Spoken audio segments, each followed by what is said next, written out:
Despertar Espírita, uma reflexão sobre o sentido da vida. Está começando mais uma edição do programa Despertar Espírita, uma reflexão sobre o sentido da vida, que você sempre nos acompanha aqui na TV Diário, também no YouTube, na companhia do Jorge Brandão, da Márcia de For, do Diógenes Chaves, sempre trazendo assuntos para partilhar, né, com os nossos telespectadores e também com os nossos seguidores, e com aqueles que enriquecem o nosso programa até pelo seu retorno, pelo seu feedback, pela sua contribuição. O assunto de hoje é um assunto que, aliás, pode ser respondido também por você que está agora nos acompanhando. E a primeira pergunta é: o que Jesus espera de nós? Algum dia você já se fez essa pergunta? Nós, algum dia, já nos fizemos esta pergunta? O que Jesus espera de nós? O que Jesus espera de cada um de nós? Jorge Brandão, o que Jesus espera de nós? Bom, agradecendo a todos, né, que nos prestigiam, nos apoiam, que estão conosco. Estamos juntos aprendendo, né, sobre essa nossa querida doutrina espírita e sobre os passos, procurando acompanhar os passos de Jesus, né? Então, eu começo aqui colocando uma questão do Livro dos Espíritos, a questão 625, quando Kardec faz a pergunta, né, qual o tipo mais perfeito que Deus ofereceu ao homem para lhe servir de guia e modelo? Né? E aí, a resposta mais curta que tem no Livro dos Espíritos, né? Vede Jesus. E se ele é guia e modelo, né? Como modelo, nós podemos nos moldar no que ele fez, no que ele nos ensinou, né? Nos seus atos, e como guia, o caminho que ele nos apontou. Tá? Então, o que Jesus procurou fazer é que nós possamos entender o que realmente nós somos, né? Que somos espíritos imortais, o que nós estamos fazendo aqui, que é um aprendizado constante, né? E que nós possamos compreender, né, que tudo aqui é passageiro. Né? Então, não é tão difícil de dizer, talvez seja bem mais difícil, é claro, de seguir os passos do mestre. Tanto que, uma vez já citei aqui no programa, que Mahatma Gandhi, né, o maior pacificador, filósofo da Índia, ele sempre citava Jesus, né? Sempre citava Jesus, até que os hinduístas perguntaram, mas tu cita tanto Jesus, por que tu não é cristão? Então, cristão, né? E ele disse, não, talvez eu possa um dia ser, mas hoje eu não estou preparado ainda, não estou, e vejo que os cristãos não estão dando um bom exemplo do Cristo. Né? Então isso faz a gente pensar, né? O que realmente, né, nós estamos conseguindo aplicar no nosso dia a dia, na nossa vida, do que Cristo nos ensinou. Bom, quando a gente, né, combinou esse tema, a gente sabia da grandiosidade do tema, né, da dimensão do tema. O que Jesus espera de nós? O que Jesus espera de você, Márcia? A prática sempre é mais difícil que a teoria, né? Essa fala do Jorge, ela é muito assertiva nesse sentido. Realmente, apesar da gente ter todo um norte ali estabelecido por uma figura ímpar, que conseguiu cumprir sua tarefa de guia e modelo, quando aqui esteve conosco, e deixou para todos nós um legado prático de vivência, de experiência, de qual seria a melhor forma de atuar nesse cenário da vida. Certamente a gente acaba, ao se olhar nesse processo todo, quando um nível de consciência já começa a se fazer presente para cada um de nós, e vai se sentindo pequeno nessa grandiosidade de conteúdo e de convites que a espiritualidade, de várias maneiras, através dessa proposta inicial do Cristo, e não apenas a do Cristo, previamente já vieram muitos precursores preparar o terreno e falar um pouco de tudo aquilo que ele veio selar para nós de forma mais clara, né? Então, quando a gente tem lá em Buda e outros precursores que vieram trazer a palavra amor, a palavra caridade num outro patamar de compreensão, e na sequência ali Cristo se fazendo realmente guia e modelo, como um pai faz com o filho, né? É uma analogia bastante clara para mim e me ajuda a compreender um pouco melhor essa questão, né? O que eu como mãe, que você como pai, estabelece de relação com aquele que hoje está sob sua tutela, ao ponto de buscar olhar para ele a partir daquilo que você veicula ali no exemplo, na orientação, na fala, na abordagem, no conteúdo trazido, e o que você espera dele. O que eu espero do meu filho? O que eu espero daquele que eu tenho responsabilidade naquele momento para que ele se dê bem nesse processo? Com menos impactos de dor, de sofrimento, de quedas, qual seria o melhor direcionamento a dar, né? E qual o respaldo disso ele me traz, dessa orientação? Porque às vezes a gente coloca sobre os ombros daquele que está começando um processo de caminhada uma responsabilidade muito grande também. E se eu não apreender adequadamente essa grandeza do Cristo, eu posso ir por um outro caminho também. Além de não apenas, talvez, absorver adequadamente no sentido de me impulsionar ao progresso, ao crescimento, eu entrar num processo de culpa que paralisa, ao me dar conta daquela grandiosidade e o quanto talvez eu ainda não consigo ofertar, apesar de tanta caminhada já, quando a consciência vem à tona. Ou seja, essa grandeza do Cristo, ela não pode me paralisar no processo. Ela precisa se manter ativa e eu preciso estabelecer de forma saudável esse vínculo com o Cristo e com qualquer outra mensagem, além da minha insignificância ainda em termos de crescimento, perto de muitas almas, num nível ímpar de crescimento, né? Então a gente percebe que é bastante complexo. Realmente o conteúdo, como você traz, Vicente, é bastante grande, né? Porque a gente sai da superficialidade da compreensão do que significa Cristo e começa a estabelecer um vínculo totalmente diferenciado, que foi o que ele fez. O que Jesus fez que outros precursores não haviam feito até então? O que exatamente ele fez que foi algo assim que mudou o status quo naquele momento? Foi justamente trazer uma abordagem sobre Deus de forma diferenciada. Foi justamente estabelecer uma relação, para que nós tivéssemos essa relação com o Pai de uma forma inigualável. Buda falou sobre caridade, sobre amor e muitos outros, mas não falou sobre isso. Até então, Deus era punitivo, Deus era o algoz, era aquele que estabelecia a lei, e Jesus veio dizer: Pai nosso que estais no céu. Trabalhando de forma diferente toda essa relação, né? E a partir daí começa um processo de conexão com toda essa proposta de forma diferenciada, para que a gente possa entender o que ele espera de nós e o que eu posso ofertar nesse processo todo de maneira saudável. Eu preciso estabelecer algumas compreensões prévias do que significa tudo isso. Diógenes, o que Jesus espera de nós? Pois Jesus, o que ele não espera. O que muitos acreditam, né? Que Jesus espera idolatria, reverência. Tem uma história que minha mãe conta de uma senhora que ela passava mais dentro da igreja, né? Reverenciando Deus, Jesus, e a família enlouquecida, porque todos nós temos os nossos deveres. E ela sempre dizia, né, que ela tinha um compromisso com Jesus, né? Jesus é que era o compromisso maior dela.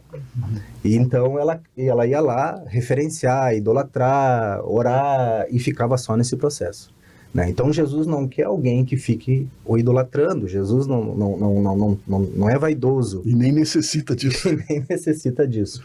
O que Jesus falou: modelo e guia. Eu sou o modelo e sou o guia, né? Modelo é alguém para a gente olhar e dizer: pô, não vamos muito longe, mas como se fosse, eu quero ser igual a esse cara.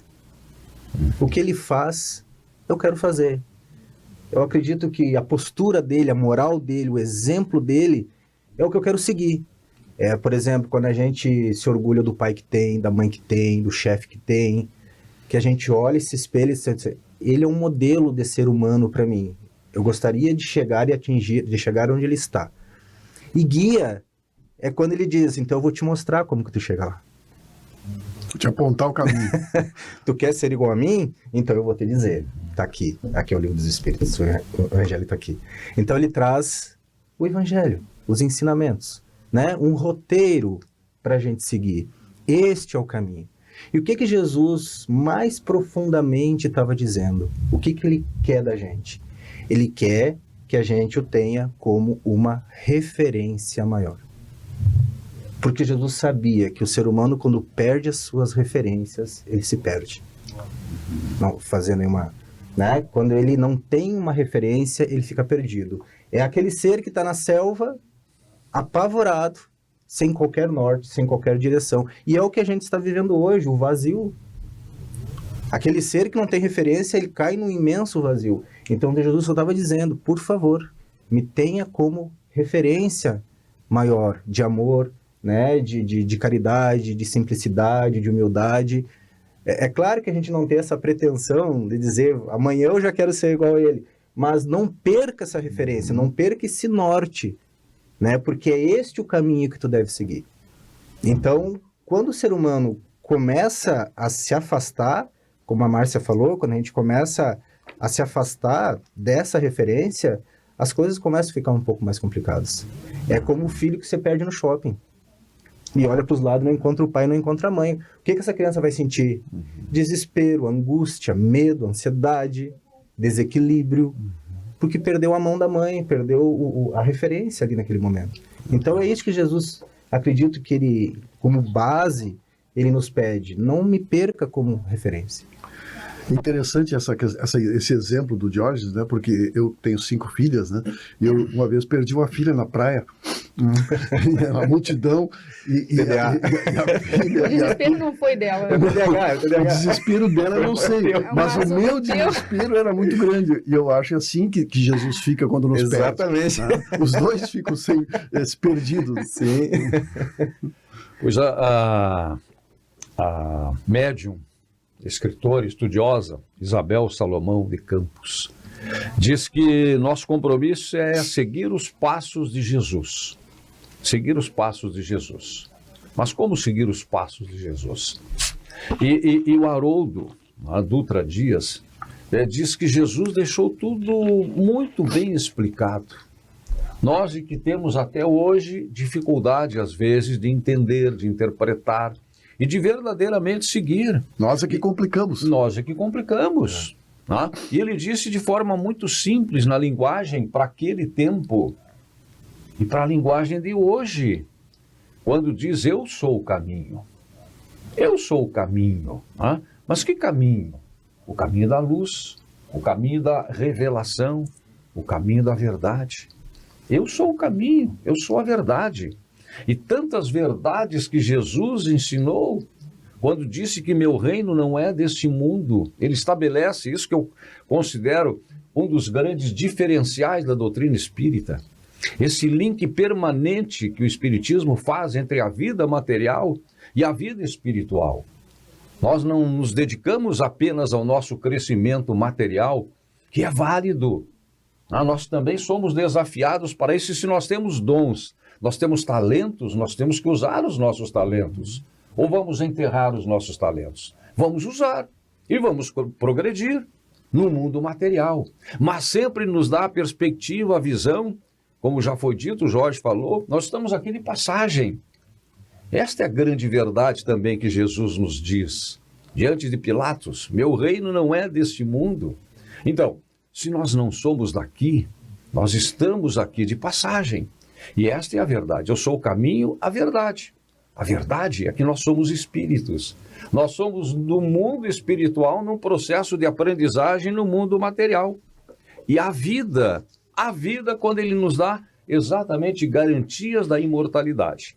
Então, acho que nessa expressão de Jesus nós poderemos resumir boa parte dos seus ensinamentos. Eu sou o caminho, eu sou a verdade, eu sou a vida. Ele nos dá instrumentos para vencermos este mundo, como ele disse, eu venci o mundo.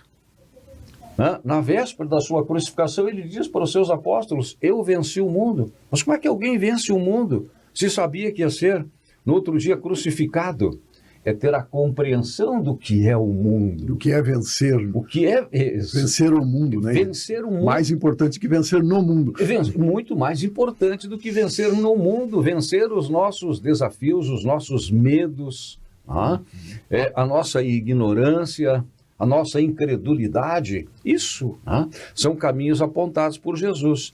E quais são os passos? Ele também deixou tudo muito explicado, muito demonstrado, né? Pelo amor, pela caridade, pelo perdão. Acho que por aí a gente pode seguir, ou tentar seguir o caminho do Mestre. Tem uma passagem de Lucas 17, 21, que ele replica as palavras de Jesus e diz assim, quando as pessoas perguntavam onde está Deus, onde está Jesus, né? E aí diz assim, ei-lo aqui, né? Ei-lo aqui ou ei-lo ali, né? Porque eis que o reino de Deus está entre vós.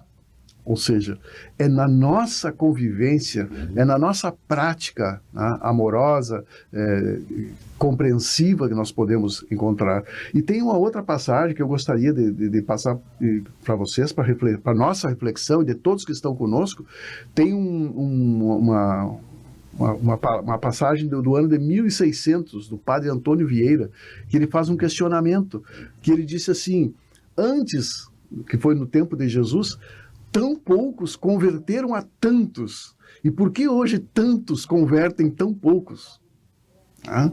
O que está faltando? Nós temos os meios de comunicação mais aprimorados, nós temos as maiores facilidades, né, de contar. E o que está acontecendo que tantos não conseguem converter muitos, né? Porque isso é para a gente refletir. E aí, o comentário que eu faço, eu acho que está faltando para todos o exemplo, né? O exemplo que vivifica, o exemplo que arrasta, né?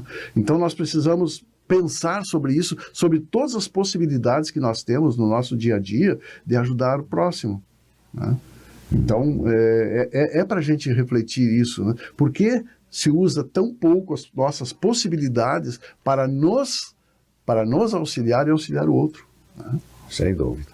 Eu acredito que as redes sociais, o advento das redes sociais, Joana de Ângelis fala sobre isso, no livro Vidas Vazias. Ela vai dizer que um dos motivos muito importantes e decisivos desse, vamos dizer assim, dessa frieza, desse esfriamento, é por conta das redes sociais. Porque as redes sociais, elas aguçaram muito os nossos desejos mais primitivos. Tudo ficou muito mais fácil de acessar, de buscar, do imediatismo. Então, ela falou que é como colocar uma arma engatilhada na mão de uma criança. Uhum. Essa rede social chegou num momento em que as pessoas não estavam moralmente prontas para usufruir dessa rede social. A gente tem muita coisa boa na rede social? Claro que tem. Uhum. Nós pode fazer um curso de neurociência, de psicologia, de direito, de espiritualidade completo na rede social. Te aprimorar em qualquer setor. Mas é vasto. Mas é aquela questão. Mundo de provas e expiações é onde o mal prevalece. Uhum. Porque agora o mal também tem rede social. Sim. Ele também tem Instagram. Mas eu vi uma foto... Ele faz a parte dele. Agora eu me lembrei, Jorge, eu vi uma foto do século XIX, numa praça na Europa, eu acredito que seja em Paris. E os bancos, todos, aqueles chafariz, todo mundo, só não se via as cabeças, só o jornal. Então o jornal é o culpado, né? E agora a rede social é culpada. Eu acho que nós também não podemos terceirizar a culpa. Nós temos que rever, e eu acho que é por isso que nós estamos aqui, para repensar sobre isso. Qual é o nosso papel, né? O que nós estamos priorizando, né? Márcia? Eu fiquei pensando naquela frase do caminho, verdade e vida, né, do Cristo. E pensando enquanto você falava, Vicente, justamente na humildade do Cristo, né? Porque em momento algum ele disse que ele era o fim. Ele disse que era o caminho. Isso aí. Que o fim a gente vai ter que encontrar. Que é Deus está acima de todo o processo, né? É o caminho, a verdade que possibilita isso. E fala da vida realmente com relação ao que de fato é real, né? O que de fato é real. E às vezes a gente não tem a compreensão da dimensão do que significa exatamente essa fala do Cristo, né? Nessa perspectiva de guia e modelo. O quanto ele serviu de guia e modelo, o quanto ele serve de guia e modelo, né? A referência, como o Diógenes usa bastante, é importantíssima para todos nós. E a gente percebe que individualmente, talvez a nossa relação ela fica um pouco desajustada nesse processo de conexão com o Cristo. E é aí que a gente se perde no quanto poderíamos utilizar todo esse conteúdo para preencher vazios, brechas, né, que está disposto para todos nós, essa possibilidade, esse convite do Cristo para que a gente se torne pessoas melhores. Tem uma passagem, eu não me recordo agora exatamente em que trecho do livro, há 2000 anos, enquanto o Jorge falava, eu me lembrei dessa questão do quanto essa referência do Cristo, ela pode ficar impregnada em nós ao ponto da gente mudar paradigmas na nossa caminhada evolutiva. Há 2000 anos tem um momento em que eles estão nas catatumbas para ouvir a preleção de Cleófas, João de Cleófas. E naquele momento em que inicia a preleção, os soldados romanos invadem aquele ambiente e as tochas estavam acesas, era escuro, e alguns cristãos começam a dizer: apaguem as tochas, porque daí a escuridão se faz presente e eles conseguem fugir naquele instante. E o preletor, Cleófas, ele chama a voz com firmeza de todos e diz: irmãos, não apaguem a luz que vai demonstrar a nossa redenção e o nosso testemunho. Mantenham as tochas acesas. E naquele instante eles seriam todos capturados e seriam levados para arenas dos leões. E a firmeza daquele homem me fez pensar de forma diferente naquele instante, daquele trecho. Não coloqueis a candeia embaixo do alqueire. Né? A firmeza daquele homem dizendo a todos que não apagassem as tochas e se mantivessem fiéis. Porque o Cristo, e ele usou esse termo, o Cristo o mestre já nos ensinou: não coloqueis a candeia embaixo do alqueire. Ou seja, ele estava utilizando ali uma referência que ficou registrada em seu íntimo. E ele deu o testemunho, o exemplo, como o Jorge trouxe agora. Será que não é isso que está nos faltando realmente para atingir outros corações de maneira mais impactante? E o nosso realmente está sendo atingido nesse processo? Eu seria capaz de não apagar minha tocha naquele instante, sabendo das consequências e o que ocorreria? Eu já desci do pedestal, larguei o microfone e comecei na prática a trabalhar o conteúdo que a gente belamente às vezes divulga de uma forma muito, significativa, mas no campo da teoria, eu estou colocando em prática, está tendo vibração real, eu estou realmente tocando corações? Essa pergunta fica. Sem dúvida. No livro Obreiros da Vida Eterna, André Luiz, psicografado por Chico Xavier, uma das perguntas é a seguinte: você é um obreiro da vida que vai um dia terminar? Você se ocupa só com esta vida que um dia vai terminar? Ou você é o obreiro da vida que jamais vai terminar?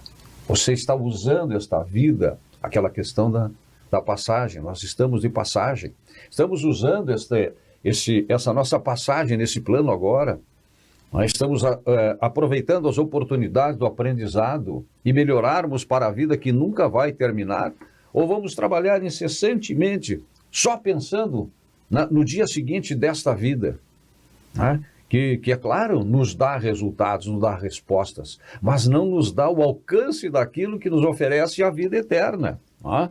E aí também tem uma outra questão que diz o seguinte: Jesus, em última análise, espera que qualquer um, em qualquer situação, dê sempre o seu melhor.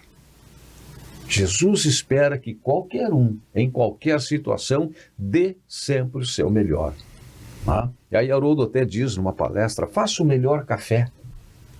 Tem que fazer café, faça o melhor café. Tem a oportunidade de dar um abraço, dê o melhor abraço. Então, em todos os momentos, nós temos a oportunidade de dar o nosso melhor. E esse melhor no somatório, na medida em que caminhamos no caminho de Jesus, que é o caminho do aprendizado, da evolução, vamos somando, vamos agregando conteúdo para que possamos chegar à finalidade pela qual, ou as finalidades pelas quais viemos a esse mundo nesse momento. Muito, muito bom, Vicente. Isso eu estou complementando aqui, estou colaborando aqui com a tua fala, com a fala de Emmanuel, onde ele diz assim: Jesus não proíbe e não exige nada, mas espera tudo de nós. Por isso ele nos falou, sede perfeitos. Sede perfeitos. Buscais sede perfeitos. Buscais fazer o melhor, buscais dar o melhor. Exatamente. Né? Então, é exatamente isso, né? Muito bem. Sedes perfeitos. Bom, nosso tempo está no limite agora nesse intervalo. Temos mais ainda algum tempo para continuarmos falando sobre a temática de hoje. O Despertar Espírita faz o intervalo e já volta. Despertar Espírita, uma reflexão sobre o sentido da vida. Escola Nossa Senhora da Providência, 57 anos educando com base nos princípios pedagógicos guarnelianos. Faça parte dessa história. Atendemos berçário, educação infantil, anos iniciais, anos finais. Escola Nossa Senhora da Providência. Educar pelas vias do coração. Fone 3221-1862.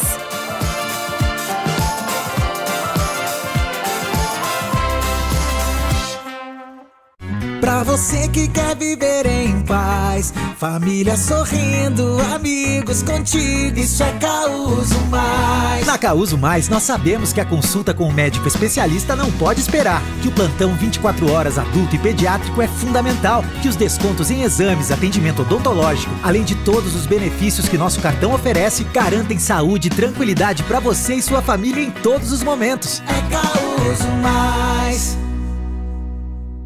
Cansado de ir em diversas lojas para encontrar produtos de limpeza? Não pense duas vezes.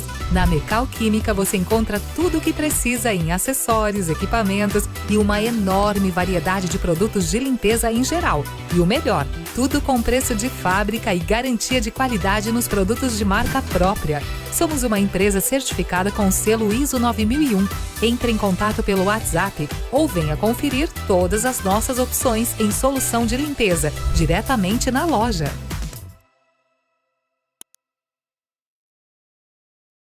Na vida, enfrentamos batalhas diárias, lutando por cada sorriso, por cada amanhã. Nós, da Casa Maria, estamos aqui para apoiá-los a cada passo na jornada pela vida. Ajude a Casa Maria. Sua doação leva muito mais que amparo. Leva fé e esperança para quem mais precisa. Ligue 3311 7077 ou acesse casamariaong.com.br e saiba mais.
Despertar Espírita, uma reflexão sobre o sentido da vida.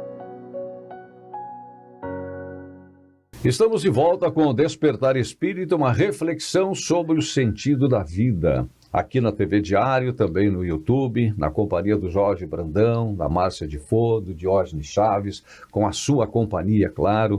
E o tema de hoje é: o que é que Jesus espera de nós? Vamos retomar por aonde? Quais foram as instruções de Jesus que talvez mais tenham nos marcado?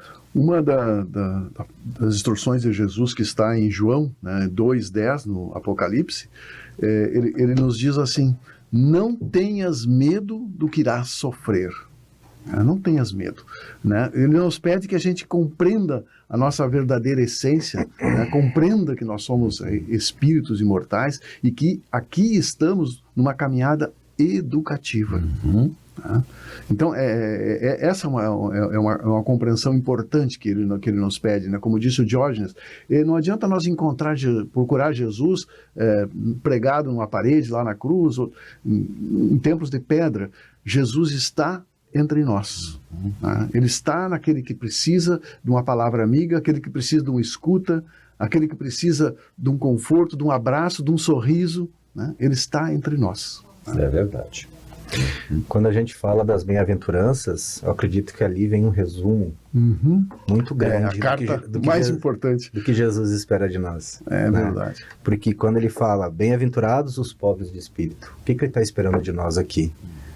A humildade, né? A nossa disponibilidade de estar sempre aprendendo, de estar sempre considerando que nós tomemos consciência da nossa ignorância. Né? Sem soberba, sem orgulho, né? Quando ele fala, bem-aventurados os que sofrem, os que choram, ele está querendo de nós também esse processo de aceitação e compreensão diante do sofrimento, e não o desespero. E para isso, é claro, como diz Victor, a gente precisa muitas vezes transcender, né? E aí vem a importância da espiritualidade. Bem-aventurados os mansos, né? O que ele exige, a tolerância, a compreensão.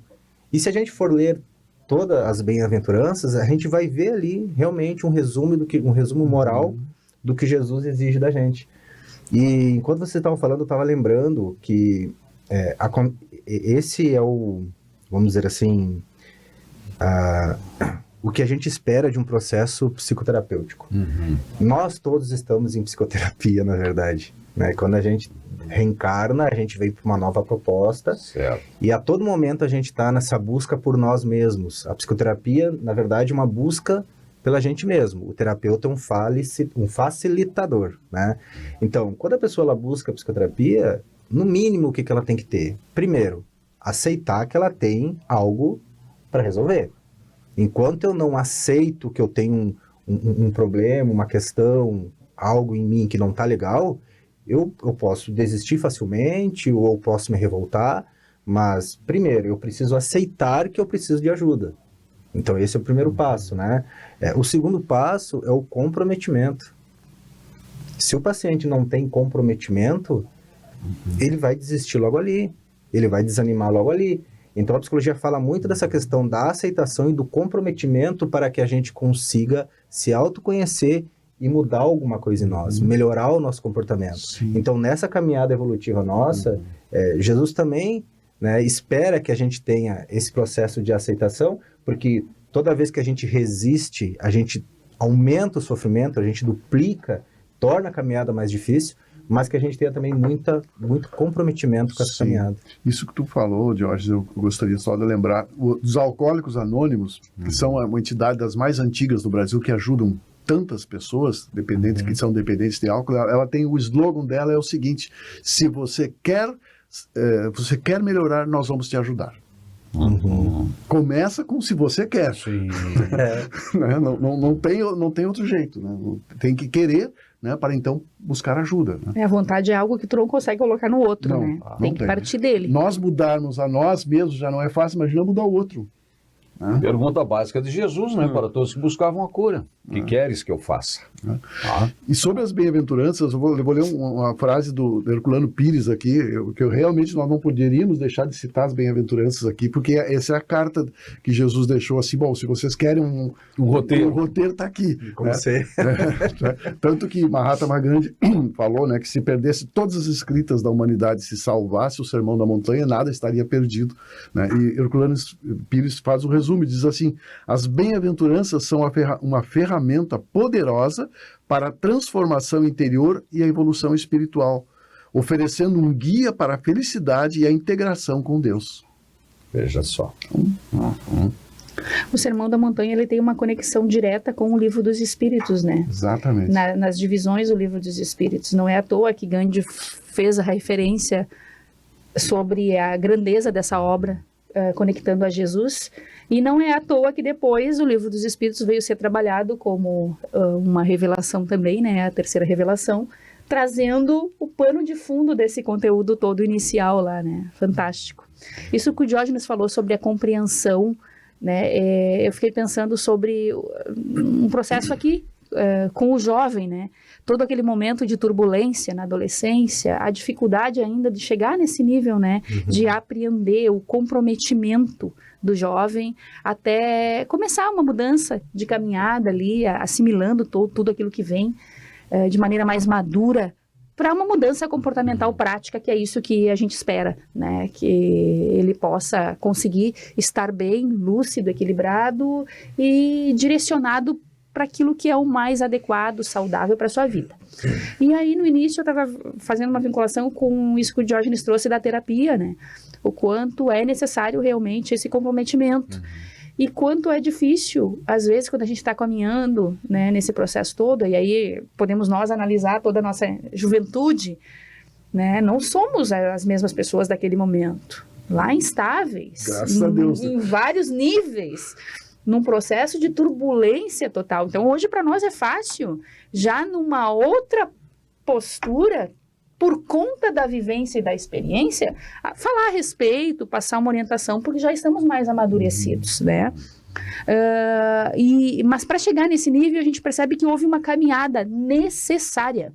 Seria impossível darmos esse salto para chegarmos nesse instante agora. Jesus como guia e modelo. Tá lá na Revista Espírita, né? Fevereiro de 68. Falando também dessa questão dos Cristos, né? Jesus já na condição de uma escala acima de muitos espíritos em termos de evolução. O que significa um espírito de um Cristo? Na condição de guia e modelo, né? Tá ali trazendo para nós toda uma referência e uma abordagem. Será que esse cara não sabe que a gente vai passar por todo esse processo? Ele vai sofrer se ficar esperando por nós e a gente falhar e não conseguir atender?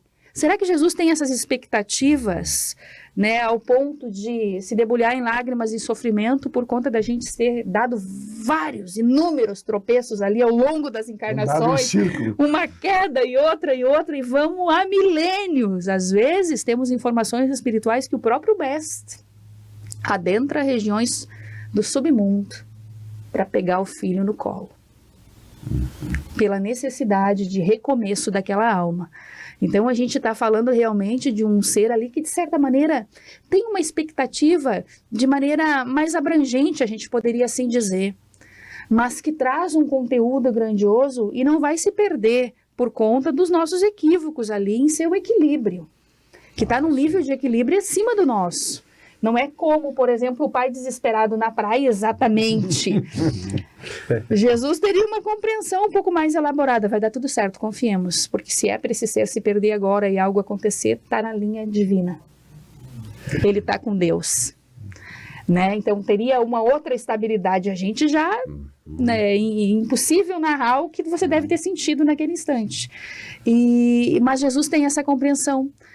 O suficiente de compreensão para esperar esse tempo do amadurecimento, para a gente deixar de ser criança, ser jovem ali, rebelde, e começar realmente a trilhar esse caminho. Porque não é uma questão de achar, né? Jesus tem certeza absoluta que nós vamos nos tornar espíritos puros, e que nós vamos nos aproximar de Deus. Essa certeza é indiscutível, né? Que é uma questão de tempo. É só uma questão de tempo. Que está em tuas mãos, inclusive. E que nós que escolhemos sofrer ou não sofrer, através da nossa relutância, né? Da nossa insistência em coisas... E da nossa ignorância. E da nossa ignorância. Importante falar isso, Vicente, porque assim, da nossa ignorância também, porque nós estamos aqui com a literatura espírita, com o evangelho. Se nós queremos realmente seguir Jesus, nós temos que conhecer seus passos. Né? O evangelho espiritismo, segundo o espiritismo, é um roteiro seguro, né, para a gente saber exatamente os passos de Jesus. Por isso é importante... Claro que quando o Márcio estava falando, e cada um fala, a gente fica também acompanhando, refletindo, né, buscando referência. Né? Claro que Jesus, como modelo e guia, está espiritualmente muito acima, está na última escala, está na primeira ordem. Né? Aliás, o Livro dos Espíritos faz bem, né, para quem quiser um dia ter uma ideia de como é esse processo, como são essas divisões, a questão número 100, né? que é a mais longa e que é uma manifestação do próprio codificador, colocando todas essas etapas que nós ainda teremos que passar, primeira ordem, segunda ordem, terceira ordem, né? E todas as escalas evolutivas. O que eu acho que é importante? A gente ter essa consciência, tá? Da grandeza de Jesus, mas que isso não é uma distância. Isso é um incentivo para a resistência, para a resiliência, para continuarmos na caminhada, né? Porque as instruções de Jesus só terão sentido se caminharmos em direção à luz, em direção à busca do esclarecimento. E se tivermos a consciência de que vamos evoluir por etapas. Chico Xavier, com toda a sua grandeza, dizia que eu me rastejo como uma lesma, pela lentidão da sua evolução. Mas o que ele dizia? Mas sempre caminhando para frente. Sempre na direção certa. Sempre na direção certa. Se eu evoluir 1 milímetro hoje, será uma grande vitória. Que bom! Então, isso também é importante, nós termos esta consciência e esta dimensão. Quanto é que nós avançamos hoje? Sei lá. Mas, pelo menos, a certeza de que nós queremos caminhar na direção da luz. Nós queremos caminhar para frente. E aí sim, né, seguir os passos de Jesus. E quando Jesus diz seres perfeitos, no primeiro momento eu até entendi como uma cobrança de Jesus. Na verdade, ele está nos dando uma grande mensagem de esperança das nossas possibilidades. Jesus sabe que nós somos muito pequenos. Estamos nas séries iniciais do nosso processo evolutivo do ponto de vista espiritual, e nós temos os nossos erros, as nossas falhas, né? As nossas quedas, e elas são frequentes, mas o que ele espera de nós? Eu penso que a gente tenha, pelo menos, a vontade de sempre reagir, de sempre continuar caminhando. Ele sabe que nós somos imperfeitos. Entre os apóstolos, quantos conflitos aconteceram? Se a gente vai rememorar Paulo e Tiago Menoras, os conflitos que tiveram, e que acompanharam Jesus, 25 anos depois da volta de Jesus, estavam discutindo qual o caminho a seguir, qual a corrente, qual a orientação. Pedro e Tiago Menor de um lado, Paulo de outro, conflitos entre aqueles que absorveram diretamente da luz de Jesus, para dizer, não desistamos, nós somos pequenos. Mas se a gente quer, caminha sempre em direção à luz. Eu diria até que não é que nós somos pequenos, nós estamos momentaneamente pequenos, mas seremos, né? Não, gente. Grandes. E aí voltamos àquela questão da 132 do nosso destino, é chegarmos à perfeição. Quando é que vamos chegar? Bom, eu não tenho nenhuma ideia, não tenho a mínima ideia, mas vamos chegar, sim. E o roteiro é o trabalho, né? O roteiro é o trabalho. Tem um poema, eu até peguei aqui, do Casimiro Cunha, na obra Antologia dos Imortais, que fala um pouco sobre isso. Se chama A Vitória. E eu vou pedir licença para fazer uma leiturinha dele rápida, para ver o quanto o trabalho nos possibilita uma melhora em vários níveis da nossa caminhada, né? E nos momentos mais difíceis, se a gente foca no trabalho, se concentra naquilo que é nobre, realmente a gente vai deixando de lado um pouco as dores, as mágoas e vai conseguindo superar alguns limites. E ali na frente, às vezes, a gente percebe que já está bem melhor em muitos aspectos, né? Então ele começa assim, ó. Pedes mapas e instruções para o caminho a trilhar. Entretanto, onde estiveres, o roteiro é trabalhar. Escalas monte espinhoso no desejo de avançar. Há pedras cerrando a frente, a mudança é trabalhar. Alegas tédio invencível da cabeça ao calcanhar, mas todo enfado se extingue, a fórmula é trabalhar. Lamentais incompreensões no seio do próprio lar, toda mágoa foge e cessa, o recurso é trabalhar. Dizes notar tentações na ideia, no chão, no ar, mas hoje pode ser livre, a defesa é trabalhar. Transporta na alma intranquila a dor de antigo pesar, qualquer aflição tem cura, o remédio é trabalhar. Acusa-te perseguido, afirma-te sem lugar, renova-te e ser feliz. A melhora é trabalhar. Problemas são sempre muitos, não te ponhas a indagar. A vida responde certo. O preceito é trabalhar. o próprio Cristo na cruz, a sofrer e desculpar, ensina que em toda luta a vitória é trabalhar. Muito bom mesmo, né? Acaba sendo o antídoto, né? Exatamente. Estarmos em movimento útil sempre. Sempre. Não perdemos oportunidades, né? Não perdemos oportunidades. O capítulo 3 do Evangelho segundo o Espiritismo também nos coloca, né, que todas as dores são provisórias e as bênçãos são eternas. Né? Porque quando nós compreendemos bem o que Jesus nos ensinou, o que nos exemplificou, nós mantemos a esperança em nós e a esperança no mundo. Porque quando nós nos desesperamos, isso não é questão de religião, é a ciência que prova. Quando nós nos desesperamos, nós podemos entrar em depressão, ansiedade, inclusive cometer suicídio. Então, a doutrina espírita, as palavras de Jesus são um verdadeiro antídoto contra qualquer mal da nossa existência hoje. Muito bem. Exatamente. E o desespero te leva a uma dissociação da realidade, né? Você não consegue ficar bem para tomar decisões e gerir a própria situação. Ter a intuição adequada, ouvir a espiritualidade, que vai te convidar a uma reflexão e às vezes apontar o caminho. Exatamente. E a gente não consegue escutar. Porque nos perdemos justamente nesse processo de angústia, de dor, e não consegue ser acessado pela espiritualidade maior. Por isso o recurso da oração nos momentos de dificuldade são importantíssimos. Para e ora. Quantas vezes Jesus se recolheu para orar, né? E nessa questão do desespero, numa família, se tem uma pessoa desesperada, existe uma situação difícil, tu vai pedir para ela resolver? Ela não vai resolver. Vai pedir para uma pessoa que está calma, que está lúcida, certeza. Que não perdeu a esperança. Né? Aliás, esse é um outro apelo que, de certa forma, e diretamente nos faz Jesus, né? É que a gente possa viver calmamente, ou seja, viver calmamente, é ter a consciência da nossa essência material, mas também espiritual, e esperarmos com paciência a melhor forma de encarar e resolver qualquer situação. Porque, como já foi dito aqui, no desespero ninguém resolve nada. Vai se resolver no momento de calma, de buscar em si mesmo, né? Muitas vezes a resposta que a gente está buscando fora, está buscando longe, está esperando de outros, esperando que outros resolvam a nossa situação. Sim. E tem uma outra questão que eu também gostaria de colocar, antes de passar a palavra para o Diógenes, né?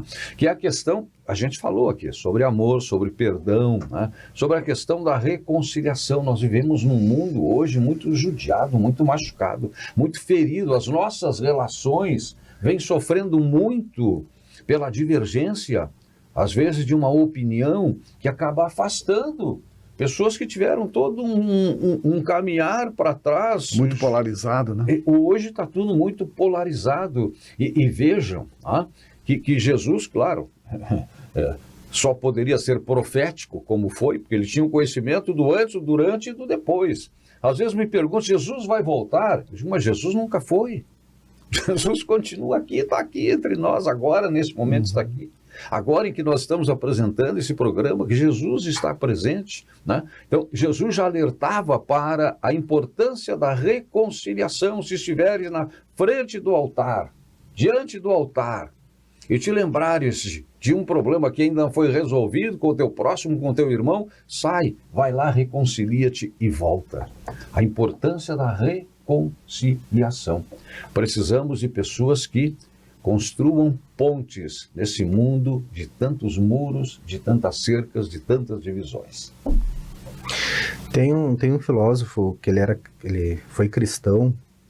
Ele tinha uns pensamentos bem interessantes, assim. É difícil de falar o nome, tá? Eu vou tentar, mas é difícil.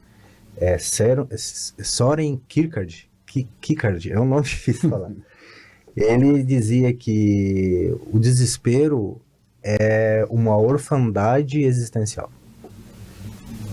É como se tu estivesse sozinho dentro do teu próprio sofrimento. Tu não tem esperança. Tu não visualiza o fim. É como se aquilo fosse te torturar para sempre. É como se tu estivesse dentro de um erro existencial. Aquilo não poderia estar acontecendo e tu caiu dentro daquilo. Então a pessoa realmente ela não vislumbra uma melhora. E isso gera o desespero. A angústia profunda. Né? Por quê? Porque a pessoa ela não transcende. E aí depois vem Victor falando da transcendência.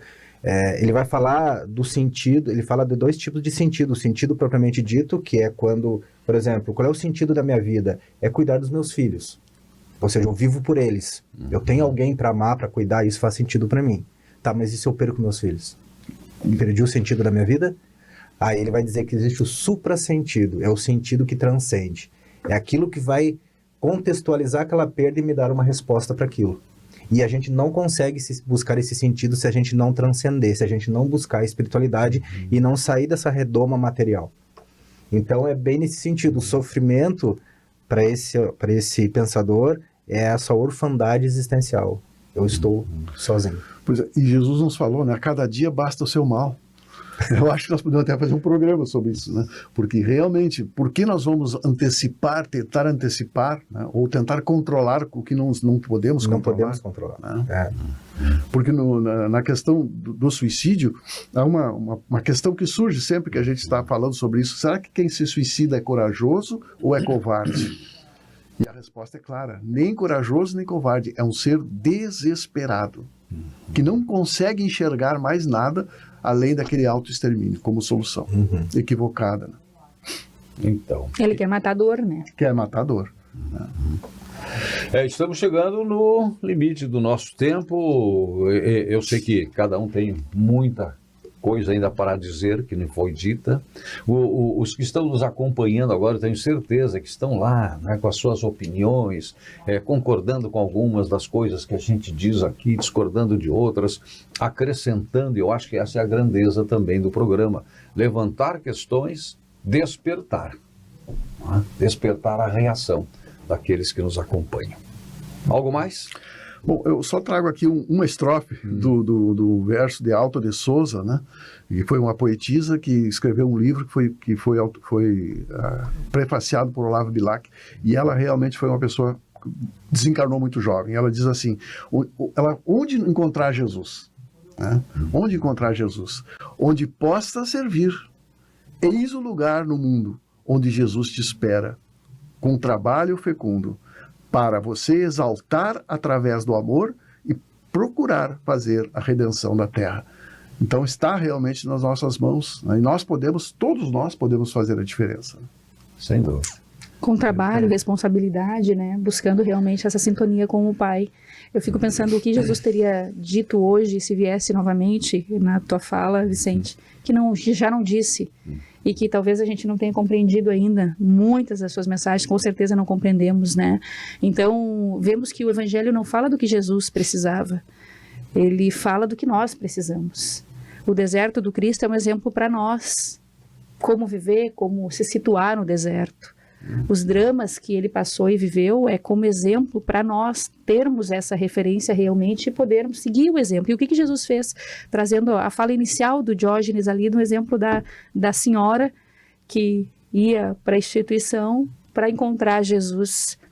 Jesus não esteve em momento algum preso, circunscrito em nenhum ambiente. Jesus estava no mundo, atuando em todos os cenários, vivendo a conexão com o Pai na família, nos ambientes onde a necessidade estava posta, trabalhando, como na fala do Jorge agora de Alta de Souza, né, no trabalho redentor, nos possibilitando realmente encontrar esse Pai. Eu acho que esse é o convite do Cristo para nós, que a gente possa utilizar a experiência que ele teve prática aqui, que serviu de referência para nós, para seguir no trabalho, na dedicação a uma causa, buscando realmente coisas nobres para que a gente possa ser feliz.